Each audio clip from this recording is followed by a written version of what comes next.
All right, let's dive right into this Denis Villeneuve masterpiece and finally solve the mystery that's literally haunted thriller fans since 2013. We're talking, of course, about the psychological powerhouse Prisoners. If you're tuning into this explainer, you already know the vibe, that heavy, rain-soaked atmosphere, the absolute moral chaos of the characters, and, oh man, that incredibly frustrating but brilliant ending. So today we're going to break down the evidence, the script, and the subtext to finally bring some closure to the fate of Keller Dover. So picture this. We're starting right down in that freezing, muddy pit with just the faint sound of a whistle to ask the definitive question, is Keller rescued or is he left there to die? Think about it. Holly Jones has been stopped, the abducted girls are safe, but Keller Dover? He's buried alive under a rusted Trans Am. Let's dig into the clues the film gives us to figure out whether or not Detective Loki actually pieces it all together. Section 1. The ambiguous cut to black, which is honestly a masterclass in unresolved tension. You know, that final sequence gives us just enough to torture us, right? Detective Loki is standing in the yard of the Jones house. It's completely quiet. And then he hears the faint whistle. He pauses. He kind of dismisses it at first. I mean, maybe it's just the wind, or maybe he's just utterly exhausted. But then it happens again. His eyes narrow, he turns his head, and bam, the screen cuts to black. It's such an abrupt end, leaving Keller suspended indefinitely between punishment and survival. And that abruptness perfectly captures the absolute frustration we all felt. This quote from Reddit user Plewees32A really hits the nail on the head. It's the collective groan of audiences everywhere, just agonizing over whether a brilliant, detail-obsessed detective would actually walk away from that noise. I mean, come on, it makes zero sense for Loki, a guy with a perfect track record, to hear a highly suspicious whistle at a major crime scene and just shrug it off. Which brings us to Section 2, Clues Hidden in Plain Sight, specifically the journey of the red whistle. Because Villeneuve trains us to pay attention to details, especially this cheap plastic toy. By tracking its journey, we realize that when Loki hears it at the end, he isn't just hearing some random noise. He's connecting the dots. Way back on Thanksgiving Day, Franklin Birch literally hands us the survival logic of the movie, saying, if you want to find a whistle, you have to whistle for it. Then, days later at the hospital, Loki mistakenly thinks the recovered girls have the original red whistle, but the mother corrects him. The original is still missing. So that next morning, when Loki hears that exact pitch out in the yard, his brain, which is totally hardwired for evidence, snaps right into place. He knows exactly what it is. Let's move to Section 3, Script versus Screen, and the definitive answer from the creator. It's super fascinating to compare the theatrical cut to the original script because the explicit rescue was deliberately changed in the editing room. In the original script, Loki actually walks over, they move the car, and Keller is pulled out. It's totally undeniable. But Villeneuve and the editors tested the movie and realized that explicitly showing the rescue kind of cheapened the emotional impact. By cutting to black, they force us to sit with the heavy moral weight of everything that just happened, rather than just tying the plot up with a neat little bow.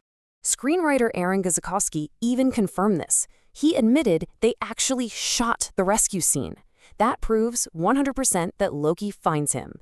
Guzikowski noted that while it's fun to leave a 1% chance that Loki just walks away, the logical next step for his character is absolutely to save him. So the ambiguity wasn't really about if he's saved. It was about leaving us, the audience, to steep in the incredibly dark reality of the film's climax. All right, Section 4, the fate of Keller Dover. Because rescue does not mean salvation. So, okay, we know he's physically saved, but what actually happens to Keller after he's pulled from the dirt? Is it a happy ending? Far from it. He survives the freezing pit and the gunshot wound, sure, but what's waiting for him on the surface isn't a hero's welcome. He has to answer to the law for kidnapping Alex Jones. He's going to have to answer for days of unspeakable, brutal torture inflicted on an innocent victim. Guzikowski pointed out this wild, ultimate irony. Keller's dad was a prison guard, and surviving this muddy pit basically just guarantees his transfer to a very different kind of cell for a very long time. He struck a bargain with God to do anything to save his daughter, and he lived up to it, even if it meant losing his own freedom, and maybe even his soul. Which perfectly brings us to Section 5. Everyone is a prisoner, trapped in the ideological cages we build.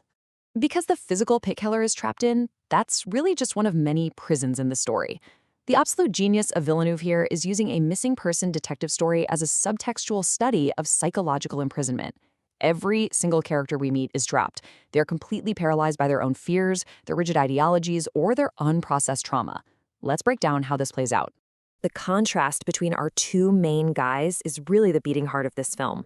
Keller Dover represents this weaponized certainty. He's a prepper. He fully believes that if you just pray enough and prepare enough, you can control the world. But when that illusion snaps, he becomes imprisoned by his own absolute ideology, justifying some horrific violence all out of love for his daughter. And then you have Detective Loki, who is the exact opposite. He's entirely process-driven. Those facial tics and hidden tattoos hint at this repressed, violent past, but he forces himself to follow the rules of the maze. He is completely handcuffed by institutional red tape.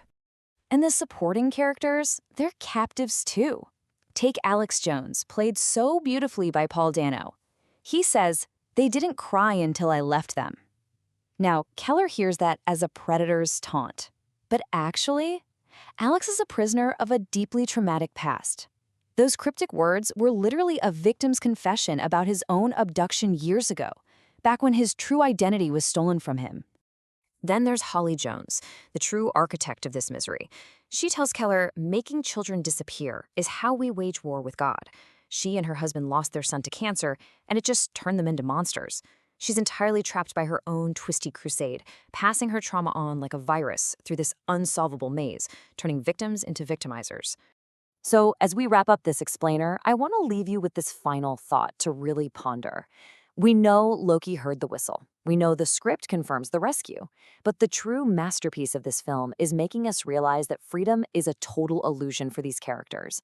That fade to black wasn't hiding Keller's death. It was shielding us from the bleak, harsh reality of his survival.